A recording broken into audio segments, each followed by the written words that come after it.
My hands trembled as I made a late-night snack in nothing but my silky nightgown.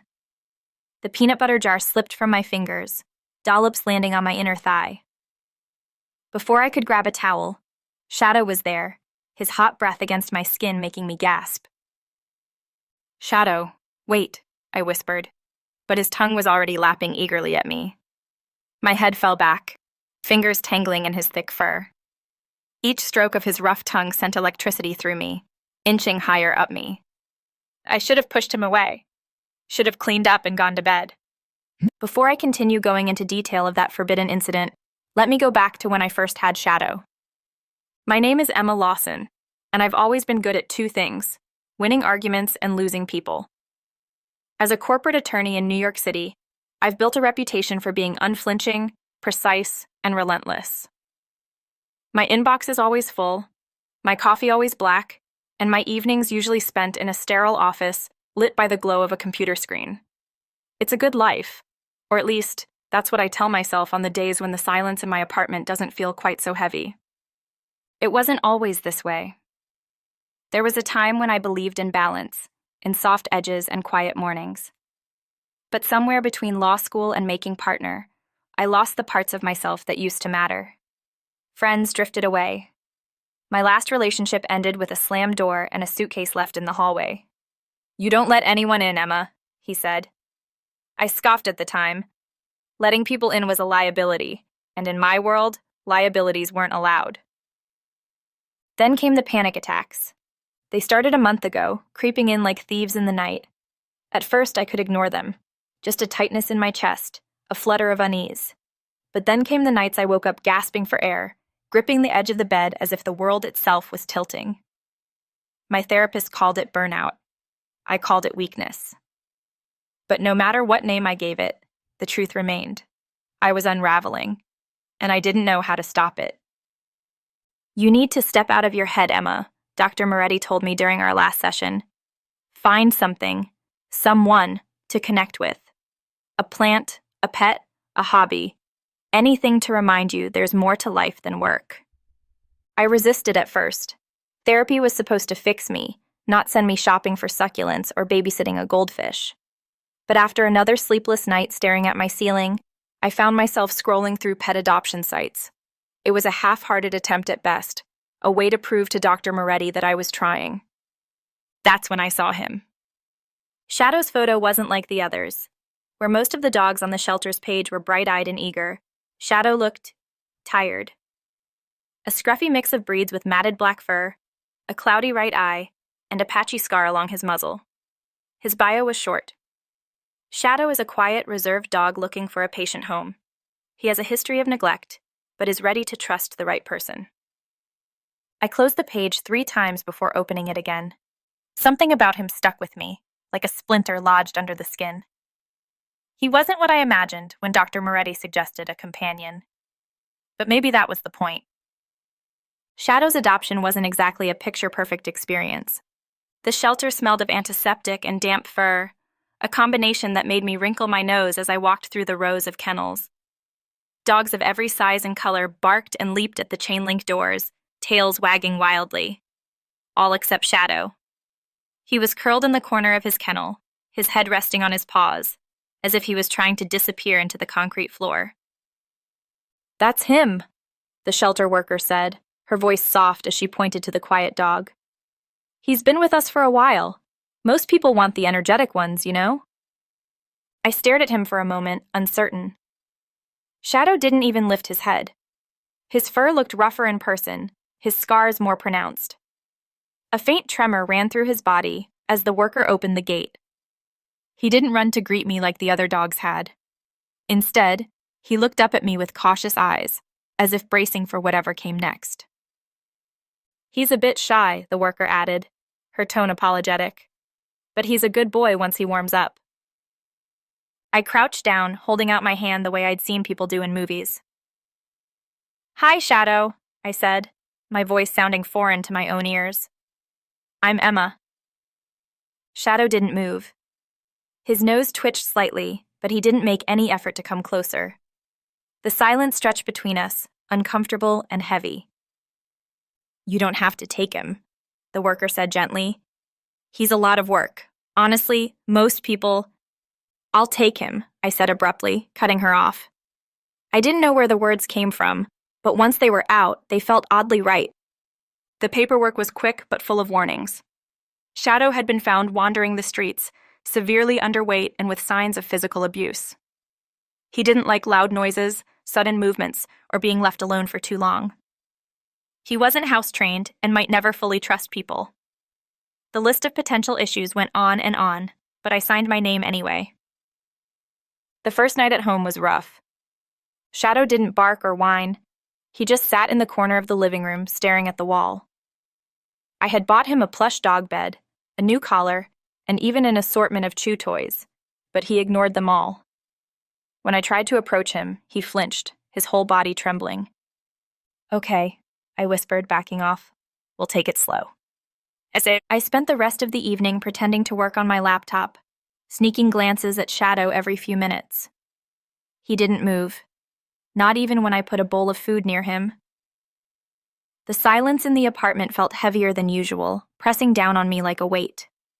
By midnight, I was lying in bed, staring at the ceiling again. The old doubts crept in, whispering that this was a mistake, that I wasn't equipped for this. I wasn't the kind of person who knew how to take care of anything, let alone a dog with a broken past. A faint sound pulled me out of my thoughts. Padding. Quiet, hesitant steps on the hardwood floor. I held my breath as the noise grew closer, stopping just outside my bedroom door. Shadow? I called softly, sitting up. He stood in the doorway, his silhouette small and uncertain. For a long moment, neither of us moved. Then, slowly, he took one step forward, then another. He stopped at the foot of the bed, his one good eye meeting mine. I patted the mattress tentatively, unsure if he'd understand. To my surprise, he jumped up, curling into a tight ball at the very edge of the bed. He didn't come close enough to touch me, but he stayed. And for the first time in weeks, the silence didn't feel quite so heavy. The next morning, I woke up to find Shadow gone, back in his corner of the living room. But something had shifted. He didn't shy away when I walked by, and he even sniffed at the bowl of food I set down. It wasn't much, but it was a start. I was beginning to realize that this wasn't going to be easy. Shadow was damaged in ways I didn't fully understand. And so, if I was honest, was I? But for some reason, that made me want to try even harder. Maybe, I thought, we could help each other. Maybe we both needed someone to show us that it was okay to trust again. The following weeks passed in fits and starts, like an old engine sputtering to life. Shadow and I fell into an uneasy rhythm. Each day began with tentative steps, both literal and figurative. He would hover near the door as I prepared for work, his tail giving the faintest of wags. At night, I'd find him lying closer to me, no longer in the farthest corner of the room. But outside my apartment, the rest of my life was unraveling. Work became a battlefield. The firm had just landed a major merger deal, and every partner was jockeying for the lead. As one of the youngest and newest to the position, I felt the pressure to prove myself. Meetings stretched into late nights, and my phone became an extension of my hand, buzzing with emails and demands at all hours. It didn't help that my personal life was under scrutiny, too. My ex-boyfriend, Michael, still worked in the same building, and his pitying glances in the elevator felt like tiny daggers. "You seem stressed," he'd said one morning, his voice dripping with concern that only made me grit my teeth harder. "Are you sure you're handling everything okay?" I wanted to scream, but instead, I plastered on the same tight smile I always wore. "I'm fine," I said, the words tasting like ash. By the time I got home each night, my nerves were frayed, my temper short. Shadow seemed to sense it. He'd retreat to his corner when I walked in, his ears flat against his head. One night, after a particularly brutal day at the office, I snapped. "Why won't you just come when I call you?" I shouted, my voice echoing off the walls. Shadow flinched, curling into himself like a leaf under a harsh wind. The sight of his trembling form was like a punch to the gut. "Oh God," I whispered, sinking to the floor. "I'm sorry, Shadow. I'm so sorry." I didn't know who I was apologizing to, him or myself. The breaking point came one Friday evening. The office had been chaos all day, a relentless stream of meetings and arguments over the merger deal. By the time I left, the sky was bruised with storm clouds, the air thick and oppressive. I'd promised myself I'd spend the evening with Shadow, maybe even attempt a walk in the park, but my mind was still racing with unfinished work. We made it halfway through the park before the heavens opened. Rain poured down in thick sheets, soaking through my coat and plastering my hair to my face. Shadow froze, his eyes wide with fear as thunder rumbled overhead. "Come on, Shadow," I urged, tugging gently at his leash. "We have to go."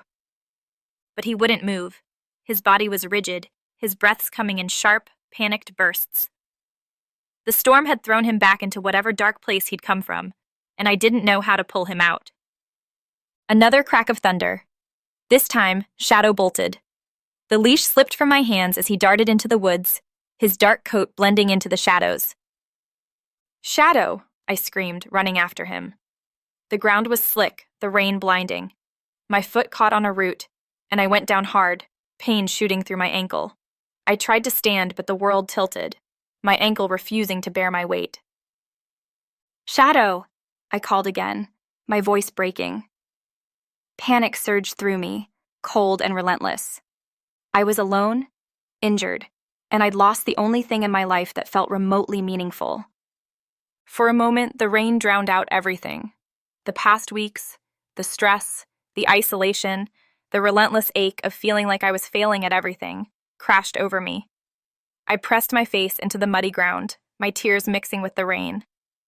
Then I heard it, the sound of paws splashing through the mud. Shadow appeared, his wet fur plastered to his body, his cloudy eye searching for me. He stopped a few feet away, hesitating, before creeping closer. His nose nudged my shoulder, his warm breath a stark contrast to the cold rain. "You came back," I whispered, choking on the words. "You came back for me." Shadow nudged me again, more insistent this time, as if urging me to get up. I wrapped my arms around his neck, my tears soaking into his fur. For the first time, he didn't pull away. He stayed, steady and solid, his presence anchoring me. With his help, I managed to hobble back to the main path, leaning on him as if he were a lifeline. By the time we reached home, we were both soaked and shivering, but something had shifted between us.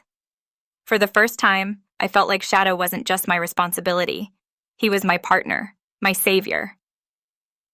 That night, as Shadow curled beside me on the couch, I stared at the glowing city skyline through my rain-speckled window. I thought about the storm, not just the one outside, but the one inside me. The constant need to be perfect, to control everything, to shut people out before they could hurt me. It had driven Michael away. It had made me miserable. And it was unfair to Shadow, who had only ever needed me to be present.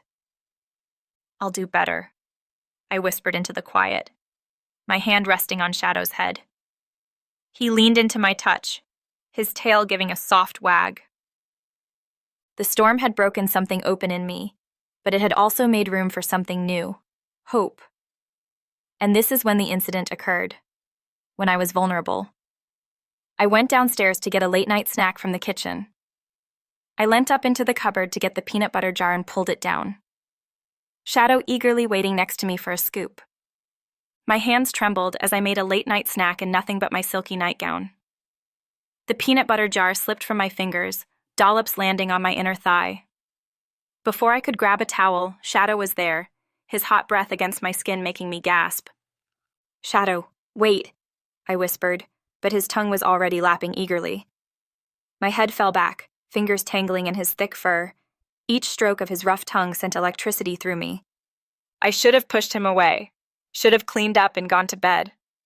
Instead, I found myself getting more and more involved, more into it. How so wrong this was, but so nice. That night changed everything between us. As I lay trembling in the aftermath, Shadow's head resting possessively on my stomach, I knew there was no going back.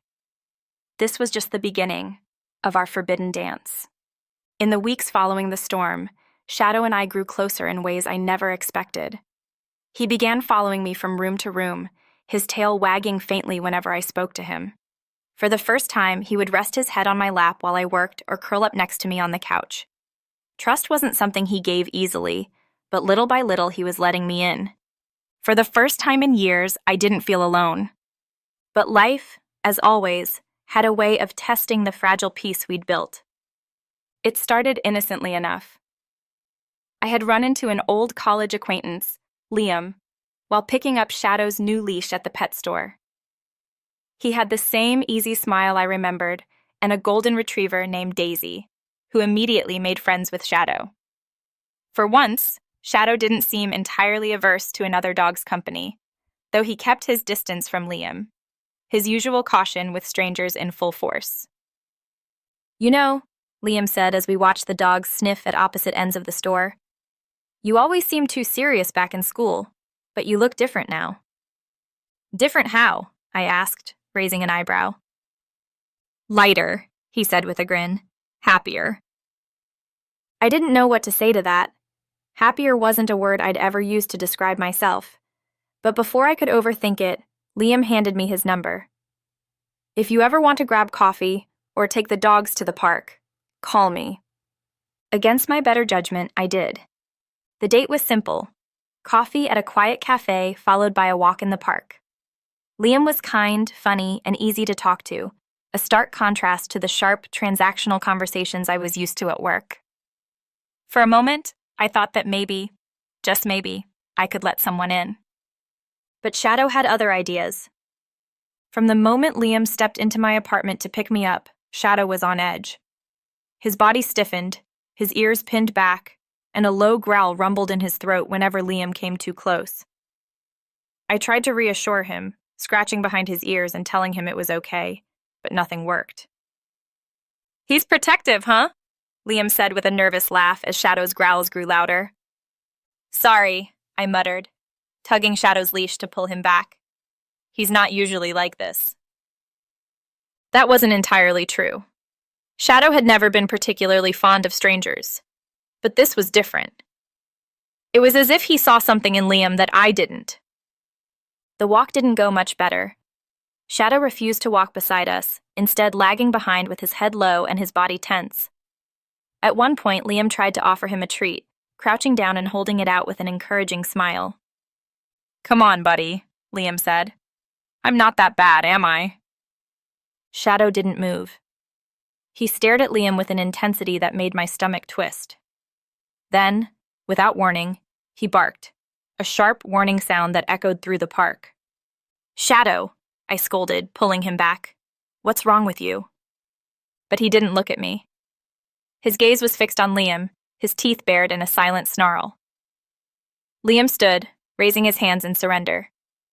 "It's okay," he said, but his voice had lost its earlier warmth. The rest of the date was awkward at best. Liam kept his distance, and I spent most of the time trying to soothe Shadow, who remained on high alert. By the time we returned to my apartment, the easy connection I'd felt earlier had vanished. "Well," Liam said, his smile forced, "thanks for the walk. Maybe we'll try again sometime." "Yeah," I said, though I didn't mean it. I was too preoccupied with Shadow, who stood between me and Liam like a guard dog, his body blocking the doorway. After Liam left, I sank onto the couch with a sigh. Shadow sat at my feet, his tail wagging slightly as if he'd won some kind of victory. I stared at him, torn between frustration and gratitude. "You didn't like him, huh?" I said, scratching behind his ears. He leaned into my touch, his cloudy eye meeting mine. "You're kind of a jerk, you know that?" He licked my hand in response, his tail thumping against the floor. Despite everything, I couldn't stay mad at him. There was something oddly comforting about the way he'd inserted himself into my life, refusing to let anyone else get too close. It was as if he'd decided that I was his, and he wasn't willing to share. But as I sat there, stroking his fur, I couldn't help but wonder, was Shadow protecting me from something I couldn't see? Or was he just scared of losing the one stable thing in his life, just like I was? Over the next few days, I couldn't stop thinking about the date. Part of me wanted to be angry at Shadow for ruining it, But the truth was, I wasn't sure I'd been ready to let someone like Liam in. I'd spent so long building walls around myself that the idea of tearing them down felt impossible. Shadow, on the other hand, had no walls when it came to me.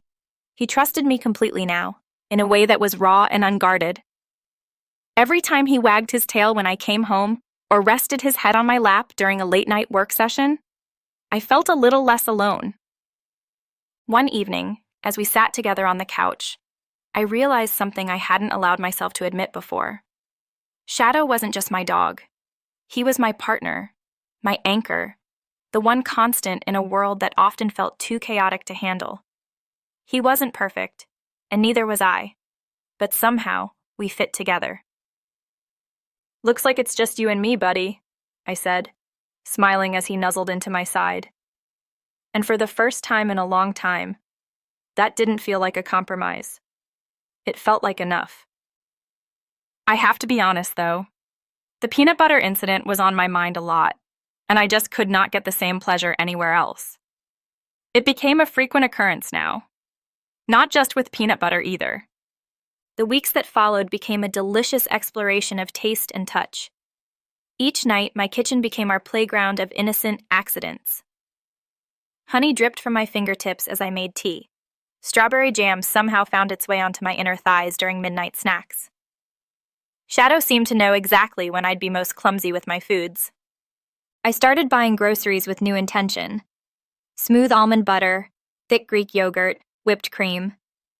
The way Shadow's eyes would follow the containers, knowing what games lay ahead, made my skin flush. His tail would wag with anticipation as I'd accidentally spill something that needed his thorough attention.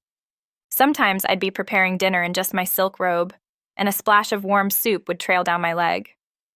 Shadow was always there, eager to help clean up, his tongue leaving no trace behind. The kitchen counter became my favorite spot, the cool marble against my heated skin, as he devoted himself to his task. Our routine evolved. Breakfast often involved dropped maple syrup, lunch might see some fallen cream cheese, and dinner, well, dinner became an adventure in itself. Shadow grew skilled at undoing my robe's tie with his teeth when he sensed there might be something sweet to clean up.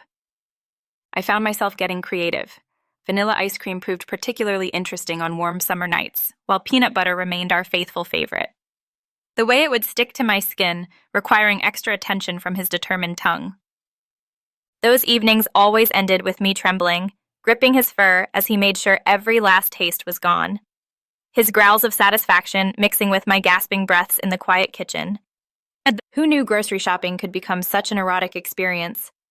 Each new item a promise of pleasure to come. Shadow certainly seemed to approve of my expanding culinary interests. After a few weeks, I knew enough was enough. This could not go on. I needed a man in my life. Someone I could learn to trust again and start a family with.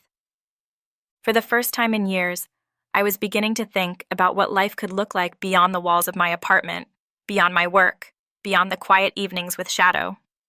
I wanted something more. A family, maybe. Someone to share my life with. It was a thought I hadn't dared to entertain before. For so long, I had told myself I didn't need anyone else, that relationships were messy and distracting. But as Shadow and I carved out a life together, I realized I didn't want to spend the rest of my days alone. The problem was, I wasn't the only one who had opinions about who should, or shouldn't, be in my life. Shadow had made it clear he wasn't a fan of Liam, and as I began dipping my toes into the world of dating, I quickly discovered that Liam wasn't the exception. He was the rule. Online dating felt like diving headfirst into a pool without checking for water. The first few dates were forgettable at best. A dinner with a man who spent the entire evening talking about himself. A coffee date with someone who turned out to be married. Each time, I returned home to Shadow, who greeted me with a wagging tail and a look that said, "I told you so." One evening, I invited a man named Eric over for dinner. He was charming, funny, and seemed genuinely interested in getting to know me. I cooked lasagna, lit candles, and tried to create an atmosphere that didn't scream, "I'm trying too hard." Shadow, however, was unimpressed. From the moment Eric walked through the door, Shadow was glued to my side, his eyes locked on my guest with a mix of suspicion and disdain. "Cute dog," Eric said, reaching out to pat him. Shadow ducked away, letting out a low growl. Sorry, I said quickly, pulling Shadow back. He's just protective. Eric laughed, but the tension in the room was palpable. Throughout dinner, Shadow positioned himself between us, his body rigid, his gaze unyielding. When Eric leaned closer to me, Shadow barked, loud and sharp enough to make both of us jump. By the end of the night, Eric was gone, and I was left with a sulking dog and a sense of defeat. The next morning, I sat on the couch with Shadow, a cup of coffee in one hand and his leash in the other. He looked at me with his usual calm expression, his tail thumping against the cushion. We need to talk, I said, as if he could understand me. I get it. You don't like strangers. But I'm trying here, okay? I can't spend the rest of my life alone, just because you don't trust anyone. Shadow tilted his head, his cloudy eye blinking slowly. It's not fair, I continued, my voice softening. You're my whole world, but I need more. I need someone who loves you too. Someone who understands what we've been through. Shadow licked my hand, his silent way of saying, I'm here. And as much as I wanted to be mad at him, I couldn't. He had been through so much, just like I had. His wariness wasn't just stubbornness, it was self-preservation. Determined to find a way to bridge the gap, I decided to involve Shadow more in the process. Instead of meeting people alone, I started taking Shadow with me. If someone wanted to get to know me, they'd have to get to know him too. The first few attempts were disasters. Shadow barked at one man who tried to pet him without asking. Another tripped over Shadow's leash during a walk and blamed me for not training him properly. It was exhausting, but I refused to give up. Somewhere out there, I believed, was someone who would accept us as a package deal. It was on a Sunday morning at the dog park that everything changed. Shadow and I were playing fetch. Well, I was throwing the ball, and Shadow was begrudgingly retrieving it, when a golden retriever bolted across the grass and intercepted the ball midair. Daisy! A voice called. I looked up to see a man jogging toward us, his cheeks flushed and his grin apologetic. Sorry about that. She gets a little too excited sometimes. It's fine, I said, smiling. Shadow doesn't mind sharing. The man knelt down, offering the ball back to Shadow, who sniffed his hand cautiously before taking it.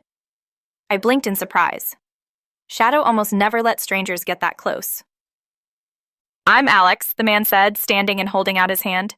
And that ball thief is Daisy.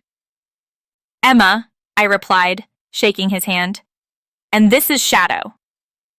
We ended up talking for over an hour, swapping stories about our dogs and laughing at their antics. Alex was easygoing and attentive, and unlike the others, he didn't try to force himself into Shadow's space. He let Shadow approach him, offering treats and kind words, until, to my astonishment, Shadow allowed him to scratch behind his ears. Alex and I began meeting regularly at the park, our dogs running in circles while we talked. He was patient, never pushing for more than I was ready to give, and Shadow seemed to sense that.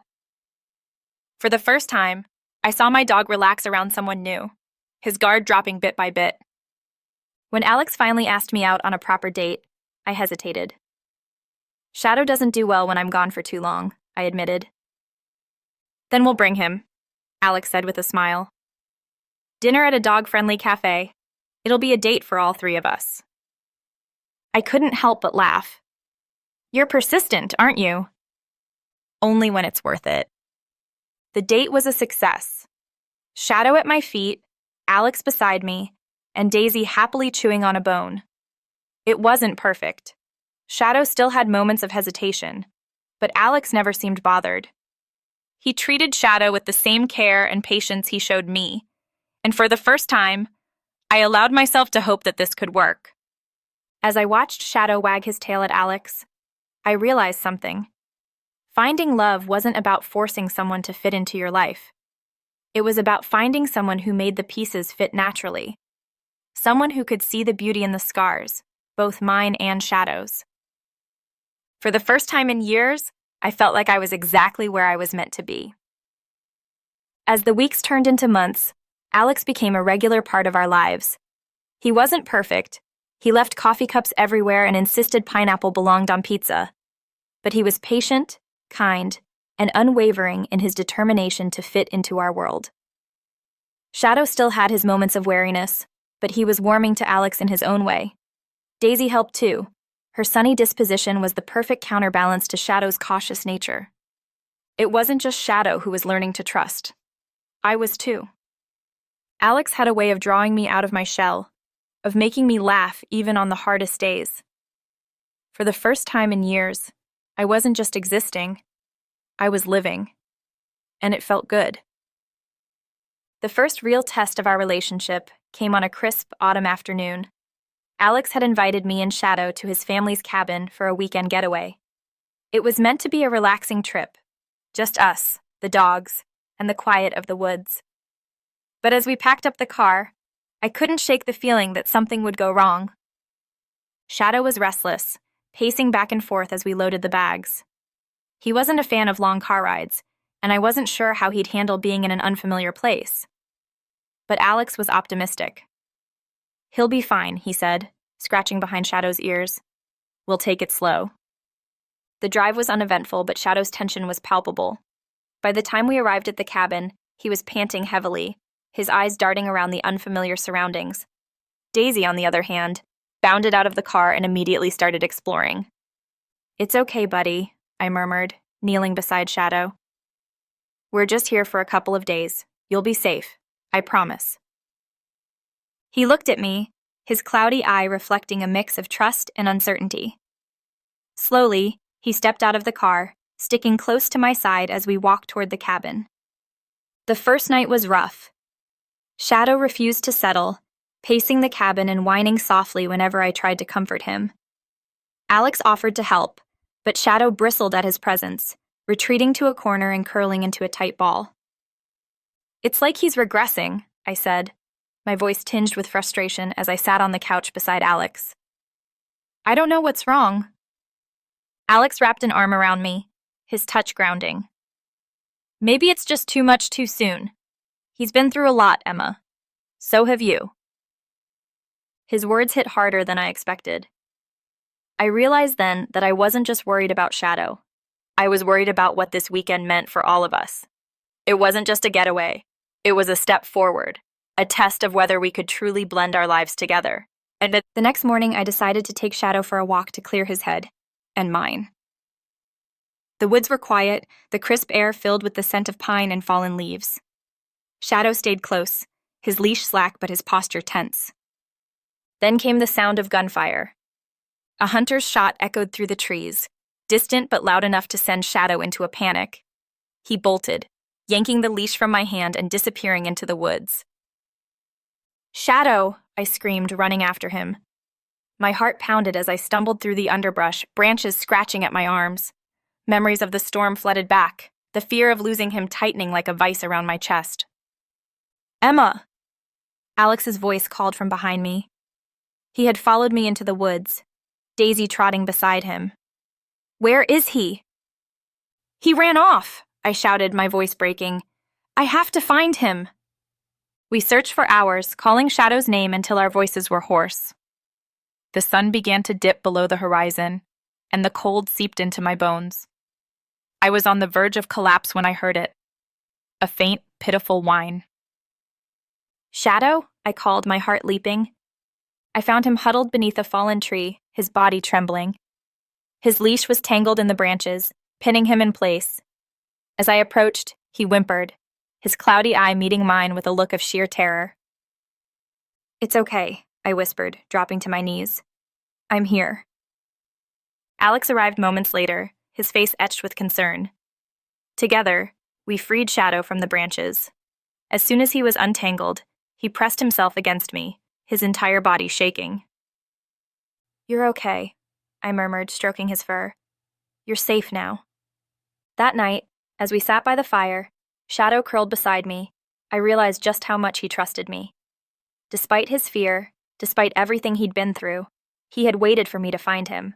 And I had. For the first time, I felt like I was truly enough. For him, for myself, and maybe even for Alex. Alex handed me a cup of tea, his eyes warm as they met mine. "You're incredible, you know that?" I laughed softly, brushing a strand of hair from my face. "I don't feel incredible." "You are," he said firmly. "The way you care for Shadow, the way you never give up on him, it's amazing. I'm lucky to be a part of your life." Tears pricked at my eyes as I leaned against him, Shadow's steady breathing a comforting rhythm beside me. For the first time, I believed that maybe, just maybe, I could have it all.